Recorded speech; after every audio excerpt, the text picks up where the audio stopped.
Bonjour à tous, ravi de vous retrouver sur canalturf.com pour évoquer le programme de ce vendredi 2 avril. Nous aurons un quintet sur l'hippodrome de Paris-Vincennes et il se déroulera sur la petite piste. J'aurai ainsi également des informations à vous transmettre concernant cette réunion sur l'hippodrome du Plateau de Gravel. Nous aurons également des coups de cœur en réunion 3 à Bordeaux et en réunion 4 sur l'hippodrome de Chantilly. On commence par le quintet, le prix Amaltea à Vincennes. Dans cette épreuve, j'aime beaucoup le numéro 15, Martin de Boss, c'est un bon cheval. Certes, il reste sur 2 disqualifications, mais c'est un cheval qui est confirmé déjà sur notre sol et dans les quintets. Il a pris part à 6 quintets, il y compte déjà 3 succès. Il retrouve également un tracé et une distance sur laquelle il est confirmé. L'autostart ne lui pose aucun problème. Seul son numéro 15 en deuxième ligne et en dehors peut jouer contre lui, mais à mon avis, en classe pure, il peut parfaitement mettre tout le monde d'accord. On lui posera le numéro 8, Equinox Giel, un cheval qui n'a pas gagné depuis le mois d'avril 2020.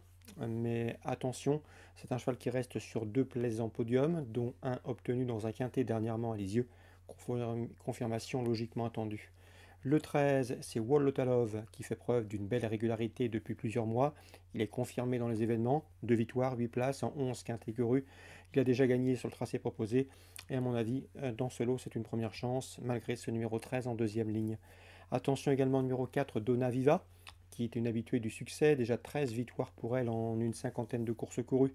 Elle a pris une bonne 5e place dans le toujours très convoité prix de la Côte d'Azur cet hiver à Cagnes-sur-Mer.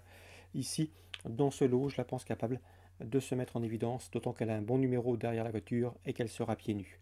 Numéro 6 dans cette compétition, c'est Duxor de Guèze, autre habitué des quintets. Il compte 3 succès en 11 prestations, bon numéro, cheval en forme. Il a déjà bien fait et gagné ce parcours proposé. Une place est largement dans ses cordes. Tout comme le 9 dans cette épreuve, c'est Dacha. Dacha qui sera déféré les 4 pieds, contrairement à sa dernière sortie sur les troupes de Caen, où elle a toutefois bien couru. Son numéro 9 n'a rien d'un cadeau, mais il sera imprudent de l'écarter. Attention également au numéro 10, c'est Brissel qui, après des sorties décevantes, vient de manifester un net regain de conditions en se classant 3e récemment en gain. Il serait bien sur petite piste. À mon avis, il peut parfaitement intégrer le quintet gagnant. Attention également au numéro 3, Bikouldeb, qui a fourni le lauréat à une cote d'outsider, de voir gros outsider, de la première étape du GNT disputée à Reims le mois dernier. Le plus dur reste à faire pour lui, à savoir confirmer. Résumé chiffré pour ce quintet du vendredi 2 avril. 15, 8, 13, 4, 6, 9, 10 et 3. Suite du programme, la première, j'aime beaucoup le 107 Guidérable. Je sais que le cheval est estimé par la famille Thomas. Ici, il trouve l'occasion de se racheter, à reprendre aussi le numéro 2, Gigolo Lover, qui lui aussi semble en mesure de redorer son blason. 107, 102. La troisième, le 309 Héros d'Armes, visera ici une 3e victoire consécutive, une ambition à la hauteur de ses moyens. Le cheval sera drivé par Christophe Martens, lequel le connaît pour l'avoir drivé notamment victorieusement récemment dans le sud-ouest. Dans la 7e, attention pour une cote au 711 Inès Primo. C'est une pouliche de qualité. Son entraîneur Didier Levernet l'aime beaucoup. Elle est taillée pour réussir autre montée. D'ailleurs, elle vient de se frotter à plusieurs reprises face au meilleur de sa promotion côté pouliche sous la selle. Ici, dans ce lot, je la pense capable de lutter pour la victoire. On lui posera le numéro 9, Ivoire du Châtelet, qui a gagné en débutant autre montée.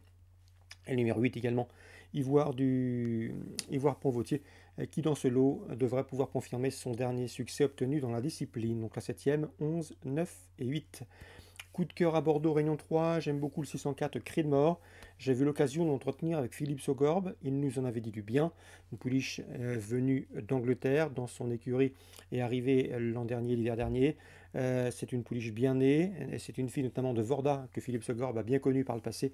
Et pour ses débuts publics sur notre sol, puisqu'elle avait couru, comme je vous le disais auparavant, en outre-Manche, elle a gagné très plaisamment, très facilement, quelques foulées, sur l'hippodrome de Mont-de-Marsan, chez elle. À mon avis, elle ne devrait pas avoir de mal à confirmer en société plus huppée, d'autant qu'elle se plaît sur ce parcours et sur cette distance des 1400 mètres. Donc le 604 Cri de Mort, confirmation logiquement attendue. Concernant Chantilly, Réunion 4, j'aime beaucoup le 603 Ennemi. Ennemi qui a couru 7 fois, et en 7 courses courues, il a signé une victoire et 3 podiums. Un cheval qui fait preuve d'une belle régularité, deuxième pour sa rentrée sur le tracé proposé, celui des 1600 mètres PSF. À mon avis, ici, ce cheval doit pouvoir renouer avec la victoire, lui qui avait été arrêté et tenu écarté de la compétition de septembre 2020 à mars 2021. Si ce programme vous a plu, n'hésitez pas à le liker. Nous, on se retrouve demain pour une nouvelle émission.